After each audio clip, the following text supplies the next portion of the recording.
Welcome to this week's episode of the Montpelier Happy Hour here on WVEW 107.7 LP Brattleboro, your community radio station. I'm your host, Olga Peters, and this is the show where we talk about how everything in Montpelier shakes out for the rest of us. Want to welcome regular contributor Emily Kornheiser, one of 3 reps from the town of Brattleboro. Hello, Emily. Good morning, Olga. So nice to see you today. Nice to see you today, too. How are you feeling post 250th? I am feeling ready for another 250 episodes. Which is good. So we can start with James Pepper from the Cannabis Control Board, who has been a regular guest on this show, but it has been a while. So it's good to see you, Pepper. Good to see you, too. Thanks for inviting me back. Well, one reason I wanted to talk to Pepper listeners is because, you know, when we did a lot of, or I did a lot of coverage of the process leading up to the state regulating cannabis. And I know Emily and I did a few shows on it. And as a show that likes to focus on the stories behind policy, I'm not sure there's more stories than cannabis. And I'm curious, Pepper, I know we still have some regulations and some policies and some rulemaking that we're all working on, but how is the reality of a regulated cannabis market holding up to some of the stories that we told about it going into it? Yeah, it's an interesting question. I think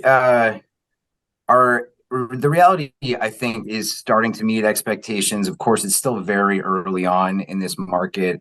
We've started issuing licenses just in May of last year, so it's still very much kind of in its nascency. That being said, there are some early signs that we're achieving some of the goals we set out, and some of the goals just are to remind folks, we have an uncapped licensing system, so allowing access to the market, trying to prioritize small local farmers, trying to shift the existing kind of legacy market into a regulated space as opposed to stamping it out, which is what a lot of other states try to do. Also to support people that have been disproportionately harmed by the war on drugs, the decades-long war on drugs. And so when you kind of think about those as the guiding principles, and you look at the kind of licensing numbers and some of the revenue that's coming in, I think we're starting to meet our goals. So let me just give you a few of those numbers. To date, we've issued 544 total licenses. 399 of those are for cultivators, and so about 145 are just product manufacturers, wholesalers, retailers, etc. Of those 399 cultivators, 309 of them are tier 1 cultivators. That's 1,000 square feet of growing capacity or less, and that's 77%. So that's a real kind of market capture of what was the former kind of legacy market, it feels like. 40% of those of all cultivation is indoor, 60% is outdoor. That's an incredible boon for kind of our environmental goals. Controlled environment agriculture is just incredibly energy intensive. And when you think about the alternative, which is growing this crop out in the sun, there's very little carbon footprint. That's great numbers, and we thought that they would actually be flipped just because of our climate here. That we'd have much more indoor cultivation. When it comes to social equity, these are again social equity, and I'm sure we can dive deeper into this later. But these are licensees that either come from communities that have been disproportionately impacted by cannabis, or these licensees have been personally impacted by cannabis prohibition. So 86 of our licensees are social equity applicants. We actually, because we know that there's a lot of folks that haven't been directly impacted by cannabis prohibition, but have been impacted either historically disenfranchised or just impacted by government-led actions as opposed to kind of cannabis prohibition specifically. We created another category of licensees called economic empowerment licensees. These are, licensees that might come from the LGBTQ plus community, licensees that might be veterans, women-owned businesses. And we have 108 economic empowerment licensees. So it's a good array. I mean, it's not perfect, and certainly, there's a lot we need to do to help support these businesses and do better. But it's a good mix at the kind of in year one. And with respect to kind of how things are going, we have data from the first full year of sales. And so from October 1st, when our first retail shop opened, through September 30th of this year, we had 87 million, just over 87 million in taxable sales, which equates to 12.2 million in excise tax, new money that's come in, and then 5 million, just over 5 million in sales tax. So that's about what we expected. And, I think this market is still, again, maturing. And so I think we can expect to see those numbers go up steadily. But, there's a lot that goes into kind of the sales. Mm-hmm. Thank you, Pepper. What about you and I have been talking on email about Biden potentially recategorizing cannabis. Where is that at, and would that impact what we're doing? And before we get to that question, can I add something, which I think is sort of this, like the story context for me, because that's sort of like the business environment, right? So this was like such a hotly debated topic in the legislature. The exact numbers that we were expecting was hotly debated. Whether like this was good for people or bad for people was hotly debated. Like all of it was just, like decades of debate. And certainly an issue of like particular importance and curiosity for Windham County, which is, I think, one of the reasons we had Pepper on the show so many times. But what's interesting is that like no one's really talking about it anymore, except for people who are like really in the market. And so what it's become, at least for me legislatively, is like a specific industry that has its specific challenges in, regulatory challenges, licensing challenges, et cetera. And that's now sort of the problem to solve, which I think is really an interesting spin. And so it's an industry with exceptions, right? Like real problems with banking, real problems with accessing, as we saw the flooding this summer, real problems with accessing federal money of any kind or things linked to federal money of any kind. And so this, like, we're like making this shift. And I think sort of what the Biden administration is thinking is part of how we deal with that shift. So anyway, back to you, Pepper. Yeah. Thanks for that context. I totally agree. I mean, my phone used to kind of blow up from reporters anytime we, made any pronouncement at all or issued any new license, and now it's quieted down quite a bit. That being said, and I'm not suggesting we need full normalization of cannabis, but the kind of idea that this is a crop, it comes from a seed, it grows out of the ground, and yet there's all of these kind of regulatory overlays to it, it still certainly exists. I mean, you think about kind of a cannabis farmers market, that seems kind of far out of reach even to this day, or kind of, having a hash bar for cannabis at a wedding, for instance, or at a music festival, that to me still feels pretty far out of reach. And some of it is just purely the kind of highway safety implications and, not having this kind of same infrastructure around detection and enforcement of DUI laws. See, none of that feels very far away to me. That just feels like probably the next step. And that, again, that's just me living in Windham County, where we're like, these things were normalized before they were legalized. And so anyway, I'm glad to hear that, because I was going to say, actually, because of the situation New York found itself in, where they licensed a bunch of growers, and then in an effort to kind of prioritize social equity applicants on the retail side, they were held up in a lawsuit. So all these growers had nowhere to kind of legally sell their legally grown cannabis.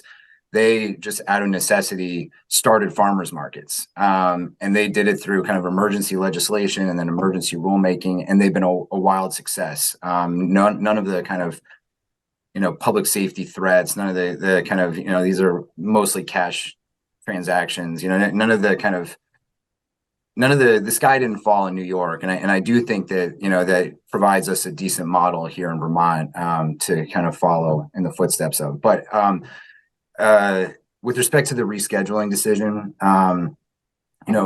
Biden, just for context, asked his Agency of Health and Human Services to examine whether cannabis should remain a Schedule I controlled substance, which of course is the highest level, most restrictive schedule in the Controlled Substance Act. And they came back a few months ago with the recommendation that it should move to a Schedule III. And things that are on the Schedule III are like Xanax, Tylenol with codeine, more traditional kind of prescription medications, as opposed to Schedule I, which has, heroin and LSD on it. That was the recommendation. This is actually fully an administrative decision unless Congress decides to get involved. So that recommendation went to the Department of Justice.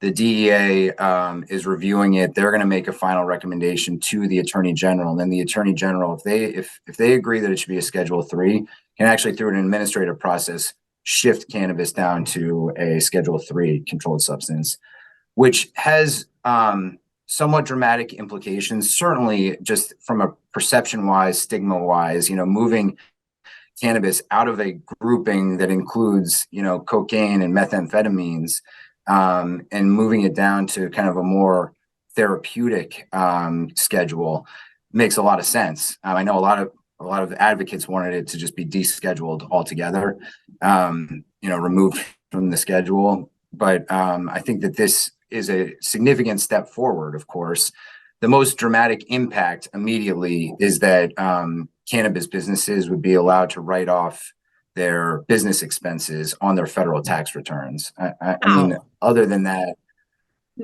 which would be huge. It would be a shot in the arm for every single cannabis business that's paying, not just, an incredible amount for banking, insurance, no business loans, no financing.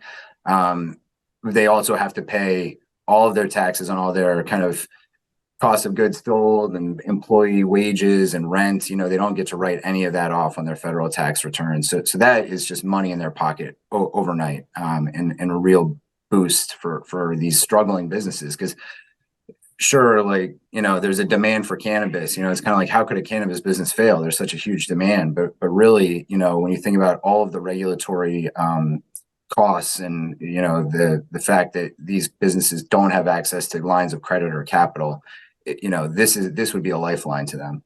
Mm-hmm. Thank you, Pepper. Just out of curiosity, can cannabis businesses in Vermont write anything off on their state taxes? They can, yes. And I can't give any sort of advice on that because it's also just not an area of my expertise, but there's a whole section of the tax code that the state tax code that kind of exempts them from 280 on their state filing.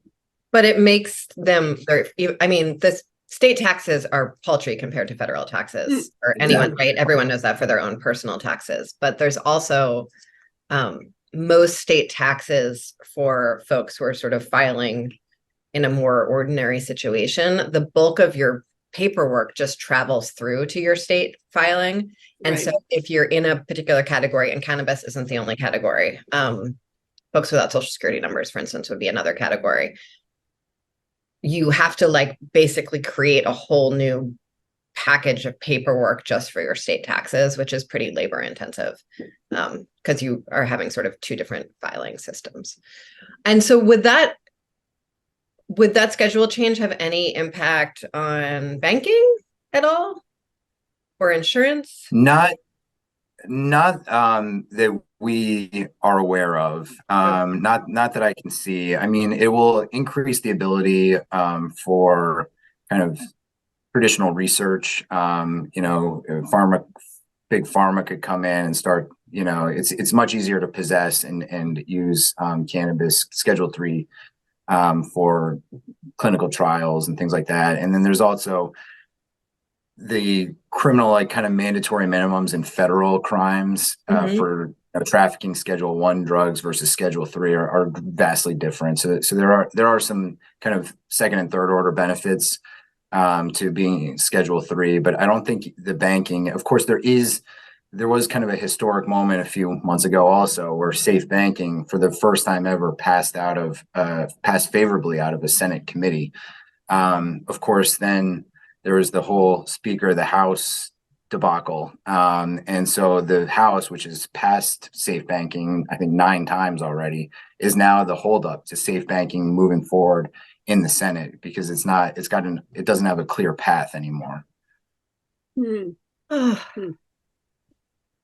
that would have kind of given the same protections that state chartered credit unions. It would extend those pretty much to national banks, which doesn't again really change the dynamics because you still have to, even if you are a federally chartered bank, you'd still have to put in all the same kind of compliance and suspicious activity reporting requirements that the credit unions have, but it would increase purely the number of banks that would be willing to bank cannabis funds, and hopefully that competition would drive down fees. Okay. Thank you. So for the work that the Cannabis Control Board is doing right now, Pepper, what are you seeing as far as opportunities or challenges on the horizon? I always am concerned about supply and demand. Of course, that is always a big one for us. I mean, when we created our kind of market structure and our tiering of licenses, we really were doing it, without knowing how much entrepreneurial interest there was going to be. We kind of were able to discern, and it's seeming like relatively closely what the demand for cannabis is going to be.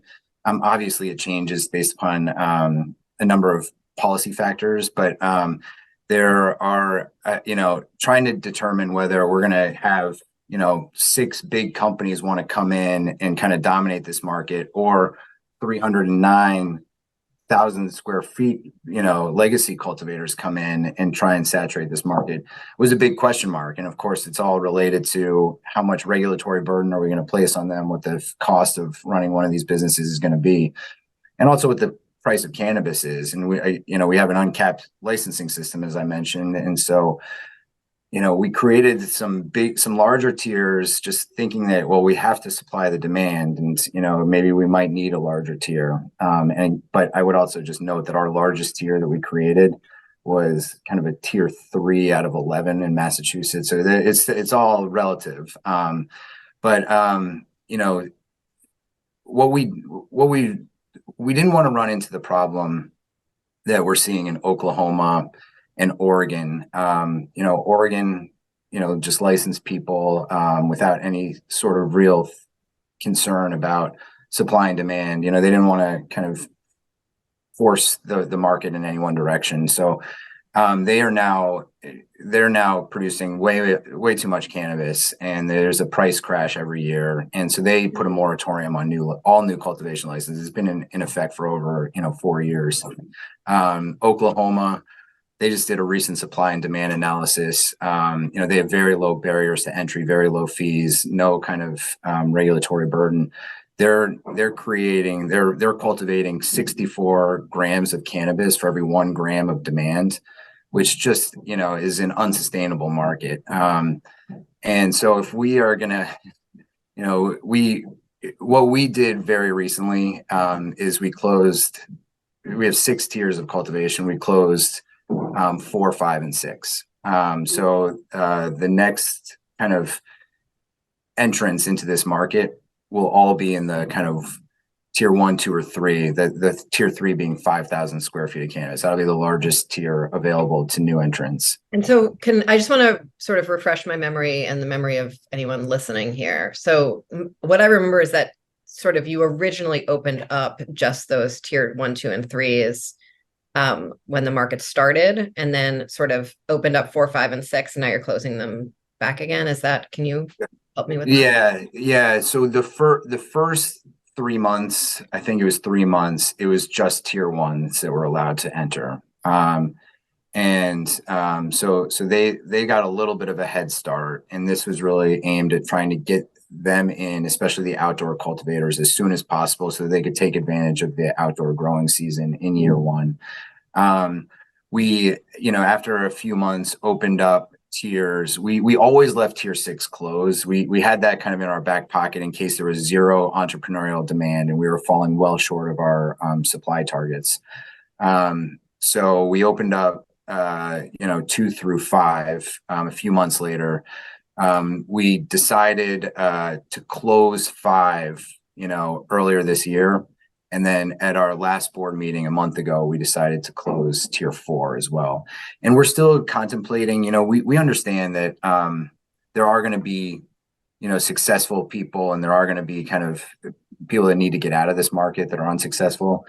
And that we may need tier 4s, but our thought is, at least for now, close it out, and then if we can kind of form benchmarks that a tier 3 could hit, if they're using 100% of their canopy and they're selling, at least 80% of their product, that they might be able to graduate to a tier 4. So something along those lines. We're still trying to figure out the details. I mean, Massachusetts, they have kind of the opposite system where they'll license you at a large tier. And if you're not using 100 or 80% of it, or if you're not selling at least 65% of your product, then they claw back that excess unutilized canopy.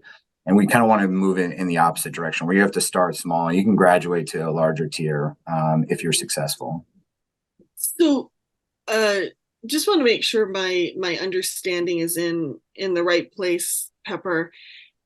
It sounds to me like one of the reasons you're concerned about supply and demand is that, to some extent, are these state markets still kind of closed in the sense that they're marked by state borders? It's not like someone can be growing cannabis in Vermont and selling it in California, like you could a sweater or a pair of socks or something like that.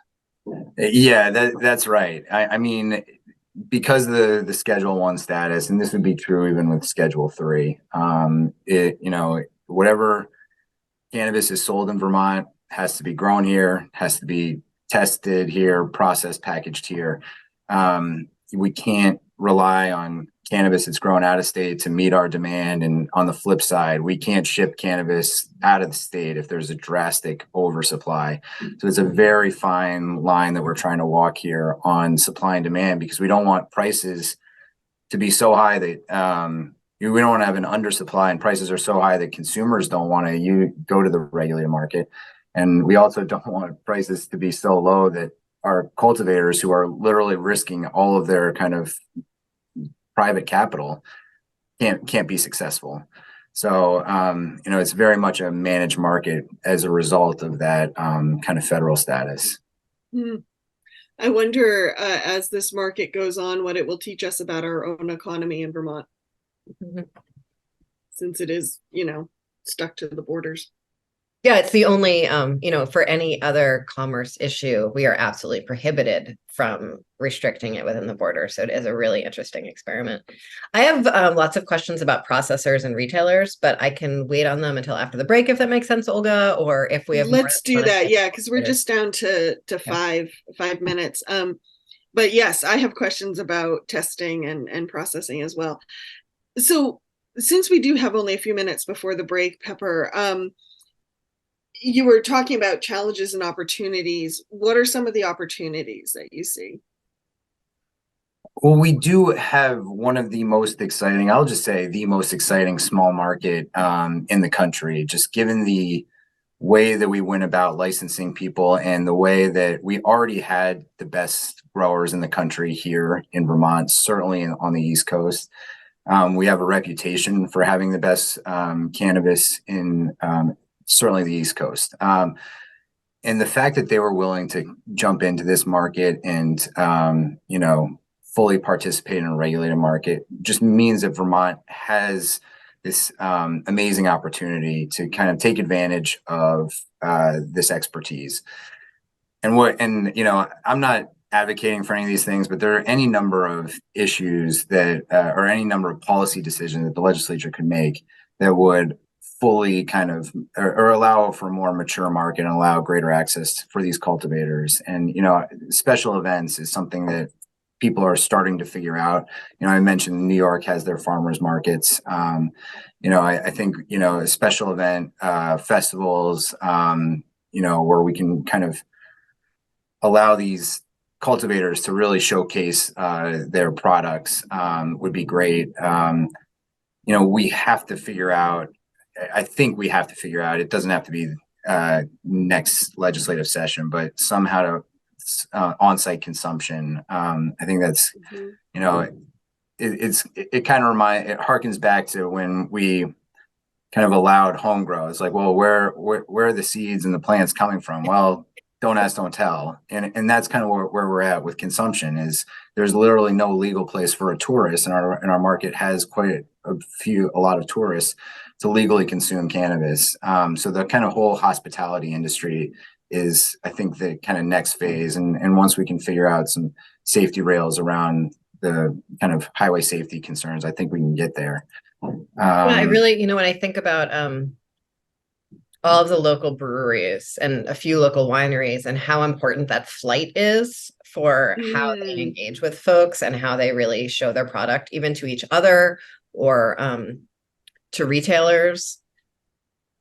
That seems like a really important part of just like exactly like you said, like really sort of getting the word out and making sure that consumers understand what products are being grown and sold. I mean, absolutely. I just I don't understand how, if we are moving towards federal legalization, which it feels like we're there. I mean, it's still at least a half decade away, probably longer. But these companies need to get their client base and need to establish their brands, and it's really challenging in this environment, especially with our advertising laws, for them to do that. And so I do feel like having more direct access to the market is how they're going to be able to do that, how they're going to be able to tell their story. And we're always trying to figure out how to better support our smallest cultivators, because their operating costs are fixed. They just, and these are folks that spend a lot of time. They spend the most amount of time of all the members in the supply chain with the plants, putting in the work, the kind of one-on-one time with their plants, and yet they're making the least amount of money. So how do we support the kind of tier one cultivators and make their business more profitable? And also,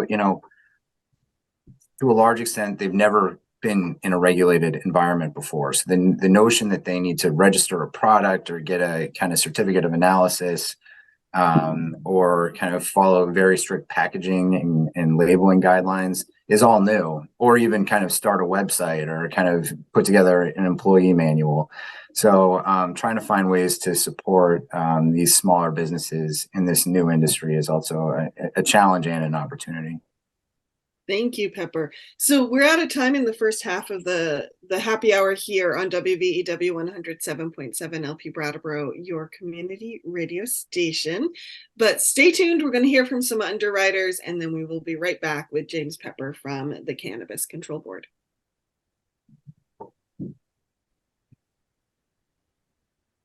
Welcome back to the second half of the Montpelier Happy Hour here on WVEW 107.7 LP Brattleboro, your community radio station.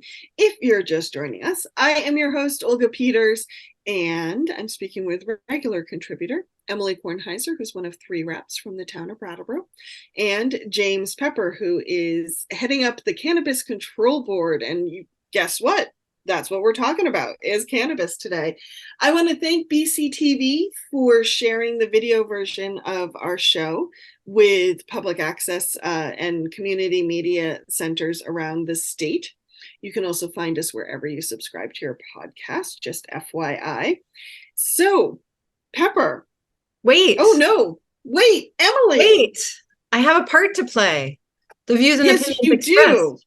The views and opinions expressed here on the Montpelier Happy Hour are those of the host and the guests, respectively, and not the station, platform, friend, nor employer. Well done. Thank you. Next time, Pepper, though, you're going to have to say that one. Instead of your I'm fifth getting time it down. jacket. Yeah, yeah. You left out pets and birds and I do pet sometimes. I do. Yeah. Today. Okay, you are officially anointed, Pepper, as being on the show enough to know Emily's spiel. I applaud you. And so before the break, we were talking about some of the challenges and opportunities that you were seeing in the cannabis market as it stands now. Now, Emily, you had some questions around processing and testing, I believe. Yeah.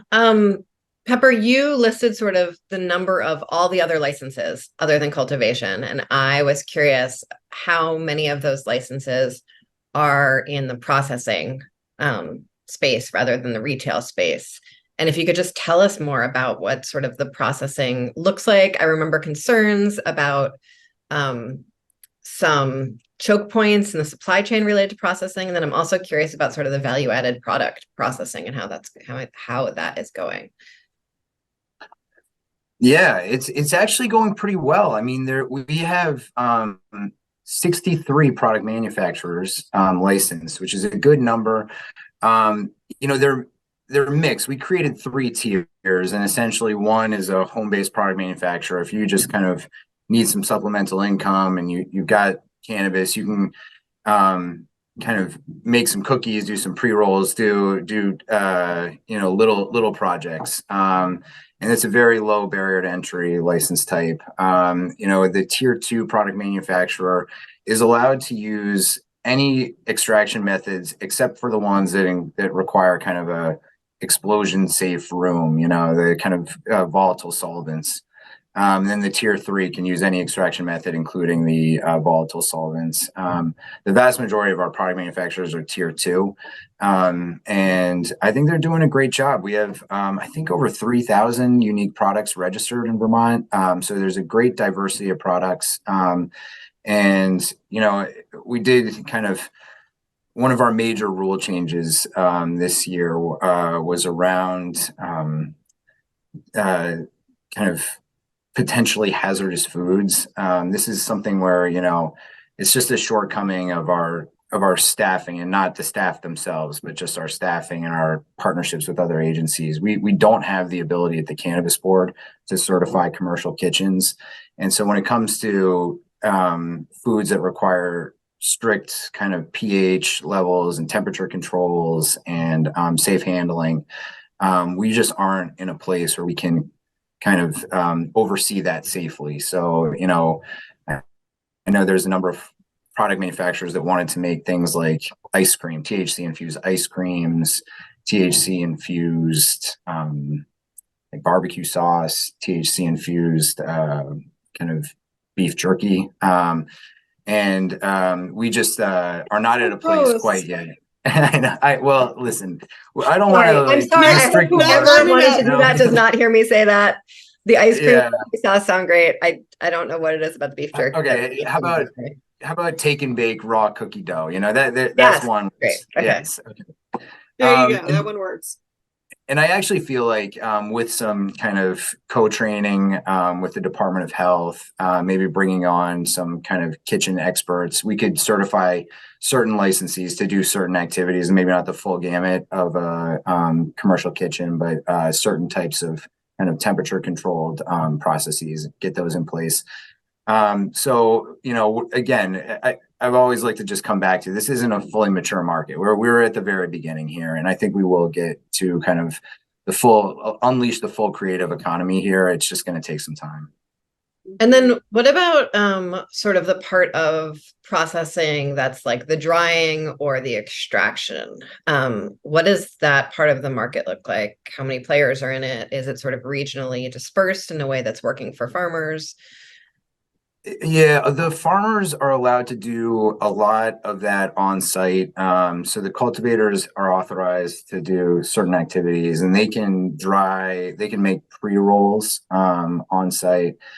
They can sell in bulk to kind of wholesalers or product manufacturers, but it's really the manufacturers that are doing all the extraction. So that those 63 licensees are in charge of that. I mean, They're pretty well distributed around the state. The one part that's really tough for especially people down in Windham County is that the two testing facilities, the only two in the state that are allowed to touch cannabis, are up in Colchester. So, it's a full day of travel for anyone down south trying to kind of get their products up there. And there's just, because again, cannabis can't cross state lines. There's a bunch of labs in Massachusetts that'd be more than willing to test that are a lot closer. But we just don't have that ability. And so people are mostly drawing on site and then doing their own extractions for their own products. They're not sort of selling extractions to someone else who's going to process. Is that what you're saying? I think you're seeing a lot of variability there. Okay. I think it's very dependent on, in order to do extractions, any sort of mechanical extraction, you need a processor license. Mm-hmm. But there's certainly a number of cultivators that also have a manufacturing license, one of the 3 tiers. And I'm asking because I remember that when we were actually passing the laws, there was a lot of debate and nervousness about we were going to have, it would be harvest time and we wouldn't have enough processors distributed well enough, or enough sort of drying facilities on site, that we were going to have just sort of like a glut of moldy weed. And that has not materialized quite Great. as much. And this is we're in the kind of post-harvest, time frame right now. And this is the crunch time for the labs and the product manufacturers. But a lot of the cultivators have found clever ways of kind of either flash freezing or doing certain things to kind of maintain the quality of their cannabis while they're waiting in line for a product manufacturer. But we do have a decent number of them. I think we're in decent shape when it comes to that piece of the supply chain. That's great to hear. So one concern I hear come up over and over again, and which means it hasn't been answered for folks in my mind, is the levels of THC in different products, and that they are higher than what a lot of people grew up with in, say, the 60s, 70s, 80s, even 90s. Is the state having any conversations around that? Or like capping the levels of THC, or? Yes, this is kind of a perennial issue in the legislature. The Cannabis Board so there's 3 THC caps right now. There's a 30% cap on THC in flower, smokable flower. There's a 60% cap on THC in solid concentrates. And then there is a 5 milligram THC cap, and then on edibles per serving, and then 100 in the package. And, those to me were policy decisions. They're aimed at trying to not have kind of a drive towards just, kind of juicing a product with THC, which is the psychoactive component of cannabis. We're one of very few states that have either of those first 2 caps. We're pretty much online or in line with most states around the kind of 5 milligrams per serving and the 100 milligrams per package. Some states have 10 milligram cap. But really, I understand the concern, but the way that I have framed it in the past, and I think is legitimate, is that the whole purpose behind having a taxed and regulated product is that it's safer. It's labeled. It's tested. Make informed decisions. You know what's in it. Exactly. To create a solid concentrate, you're using some kind of extraction method, which leaves behind residuals. And so why leave that lane for solid concentrates, especially when you think about, like, if you're using sorry, Pepper, solid concentrates, is that like for vape pens, or? No, that would can be you tell liquid. I don't consume? Yeah. that falls under the liquid concentrate, and I think the legislature recognized that just leaving the illicit market to supply the demand for vaping cartridges was a very bad idea. It was demonstrated during the Uvalde crisis. It's a very bad idea. But the same logic applies to solid concentrates. dabs, shatter wax, those types of things. Okay. And You nod really, knowingly, like as if you know what all of those things mean. I do know what those things are. Okay. it's just kind of like, it's better to just know that it's been through some regulatory framework, and that what's on the label is accurate, and there's no kind of concentrated pesticides in there. There's no concentrated adulterants in there, contaminants. I'm not saying that they're healthy for you or that you should be using them, but I do feel like a regulated product is always better than an unregulated product. And I think that the real conversation should be around how they're marketed and advertised, have very strict controls around them, and just allow, and a lot of education at the point of sale about what they are, what their impacts are. And probably if you're, first time consumer, stay away from them. But I just don't, so again, like I don't see this issue changing anytime soon, just because the stars have not aligned on removing any of those caps anytime soon, but or at least historically. But we'll certainly make the argument once again. What it seems like it would be very hard to grow to such like an exact percentage specification. And so what happens when someone is growing and it winds up testing too high? You Do they can just send smoke it it to themselves, extraction. or No, well, if it does test too high, Second sales. there are ways to remediate that by blending it for like a pre-roll with something else, Okay. a lower THC. You can send it to extraction so it can become inedible. I mean, 30% really, it's somewhat of a natural ceiling. I know that the growers just go crazy every time I say that, because certainly you can get above that, but you really have to be focused on just that, and not trying to kind of create 1,000 square feet of it. Is really just kind of like, so that one to me is not quite as important, but it is just it's not there for any other reason except people are a little bit nervous about high potency cannabis. So, well, and it's interesting, in the context of sort of Vermont's beer market, and like I don't really like very hoppy or very strong beer. I really like a fruity, flowery Pilsner and like fairly low alcohol in it. And I know, like, I don't know if I'm gonna get kicked out of the state for saying that, but like I don't like my beer to punch me in the face, right? Like I like to have a more subtle experience of it. And it's interesting, this assumption that things would sort of become a race to the most extreme rather than sort of meeting like a diverse market demand, where people want, very different sensations from their cannabis, or very different flavors, or very,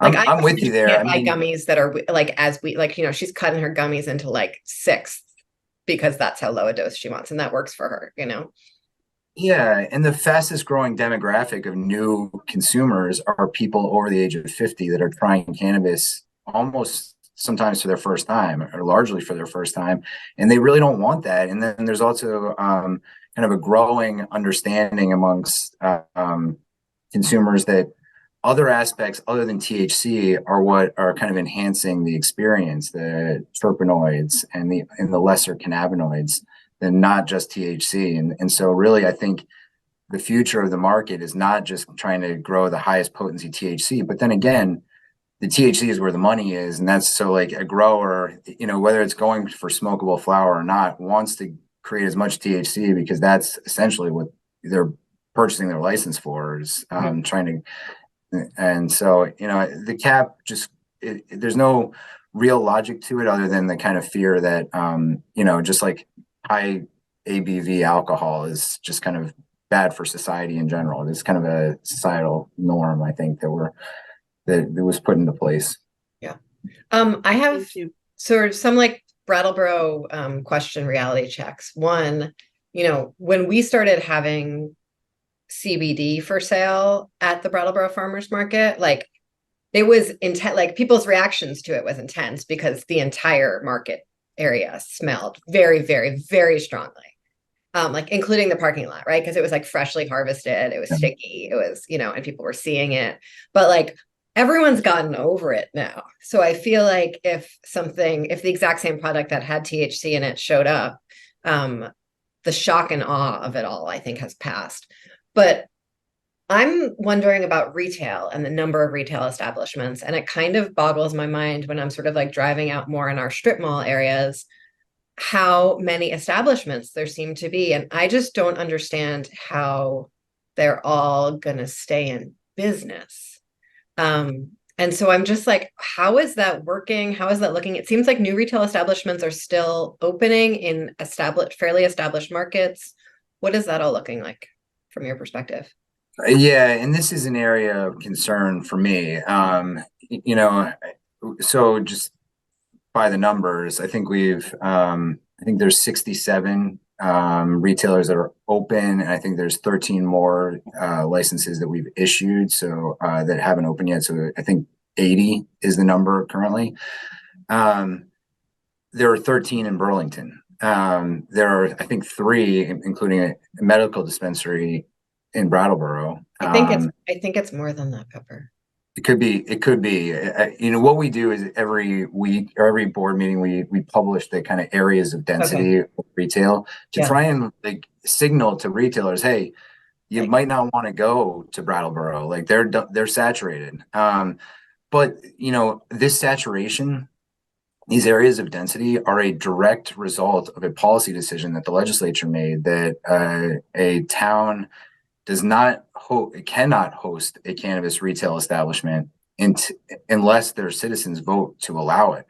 And so we have, I think, maybe 80 or 90, I can't remember the exact number of towns that allow it.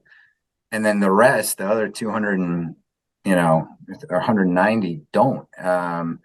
And so you're seeing, pockets of retailers that are unnatural. I say that there's 13 in Burlington. Well, there's 0 in South Burlington. There's 0 in Williston.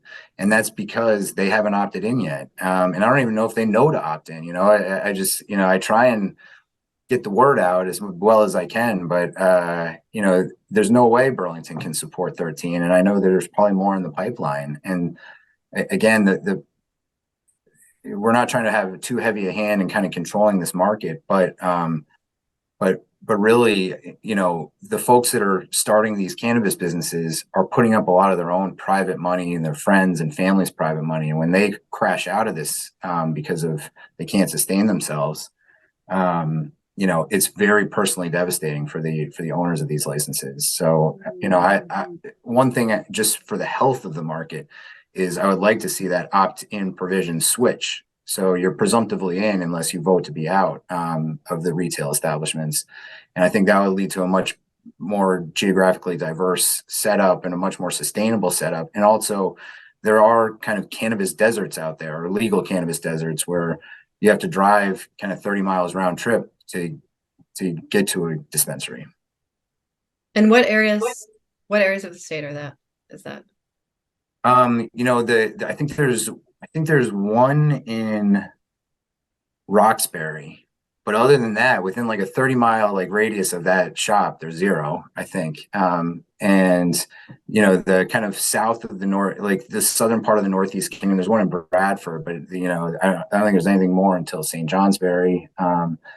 It's not like, and the problem that we have also is that the authority that we were granted was not to cap the number of retail stores in a given area. We are allowed to just say no new retail applications, period.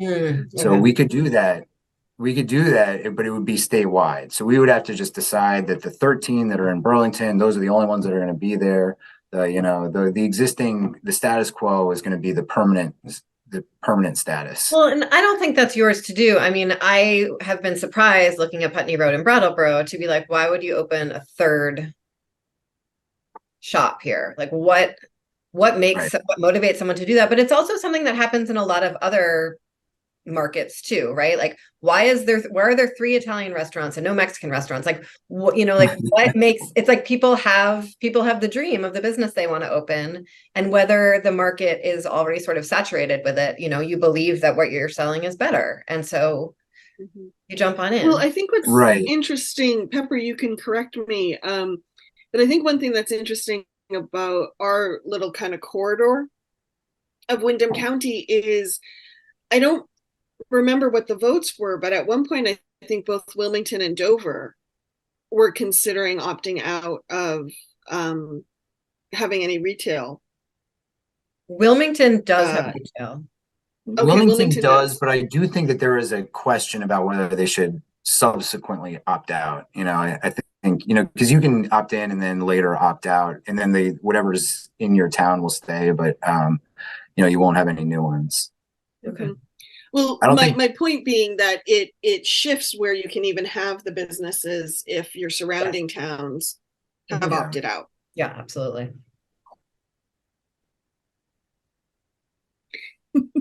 And on that, Hannah, we have just about 5 minutes. Pepper, and I don't know if there's anything else around retail you want to add, but I'm wondering, we haven't really heard a lot about the medical marijuana side of, or medical cannabis side of the market. Is there anything happening there that folks might want to know about?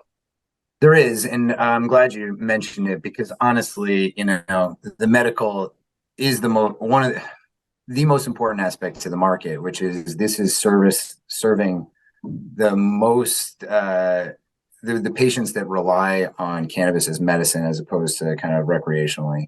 And the medical program historically has been under the Department of Public Safety, and they were kind of a reluctant home for that program, and so they didn't update the program continuously over the years, and that's no criticism of them. They've got other priorities.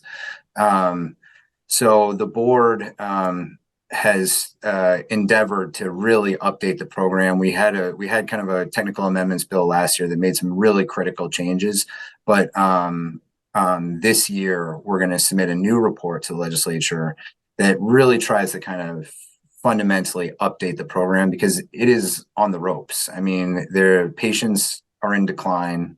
The number of patients on the registry are in decline. The locations around the state are largely inaccessible. There's 6 locations around the state, and most people have to drive a long way to get to access one. Which sucks when you're sick. It really does. I'd like to give a shout out to I think it's the Brandon dispensary, which does deliveries all around the state, which is a huge benefit to the patients. But we've been holding a series of stakeholder meetings over the summer and fall. We're about to kind of finalize our draft recommendations to the legislature for a report due in January. But we're going to look at the process of adding new qualifying conditions. Our qualifying conditions list is very short, and it really, to add a new qualifying condition requires intense advocacy on behalf of patients that are suffering, to get out of bed, make it to Montpelier or Zoom in now, to kind of talk about cannabis and overcome this basic threshold, which is a Schedule I controlled substance. The definition is it has no medical uses. So, legislators and policymakers can just look to the Schedule I and say, well, I'm not adding this for a new qualifying condition because there are no accepted medical uses for cannabis. And so we're looking at kind of how other states add new qualifying conditions and how you can kind of remove the politics of that process, remove politics from that process and kind of really be evidence-based. We're also looking at the possibility of having some of our adult use retailers that are willing to do certain kind of jump through certain hoops, whether it's, adding plans for patient privacy, adding kind of specialty products that aren't available in the adult use market to their kind of shelves, having increased education. If they're willing to do that, then maybe they can kind of have patients shop at their stores tax-free. Which would require a legislative change, but that's kind of one issue that we're looking at as well. And then, we, for some reason, well, I know why, but medical products currently don't need to be tested, except for potency. So no heavy metal testing, no contaminant testing. And so we're going to update that as soon as we can, but we also don't want to increase costs for patients. So we're going to look at ways either through the state lab that's being created, or through subsidies to help kind of cover that testing added expense. That sounds Thank great. you. Yeah. So we unfortunately are out of time on the Montpelier Happy Hour, but I want to thank James Pepper from the Cannabis Control Board for joining us today and nerding out over cannabis with us. James, if people want to learn more about what your board does or keep abreast to things as they develop, where can they find more information? Our website is ccb.vermont.gov. And from there, there's a button you can press if you want to be added to kind of our newsletter. We're also on, I think, Instagram and Twitter. If you just look for VTCCB, and we're on all of our meetings. Everything we do is on YouTube as well, going back to the very first days of the Cannabis Board. So if anyone wants to go on a very long, very boring journey, you just type VTCCB into YouTube and kind of see us from our very early days. Yes, cannabis was one of those issues as a reporter. Every time I went to write a new article, I'd have to remind myself, wait a minute, didn't we regulate this yet? We've been talking about it long enough. Hasn't it happened? Anyway, Emily, if people want to learn more about your work or get in touch, where can they do that? Folks can go to emilykornheiser.org, where you will find links to all of the various ways to get in touch. Thank you. And as always, the Montpelier Happy Hour is on WVEW 107.7 LP Brattleboro, your community radio station, every Friday at 2 and rebroadcast Wednesday morning. You can subscribe to us wherever you find your podcasts, or drop me a line at the Montpelier Happy Hour at gmail.com. Take care, everyone. Have a good weekend.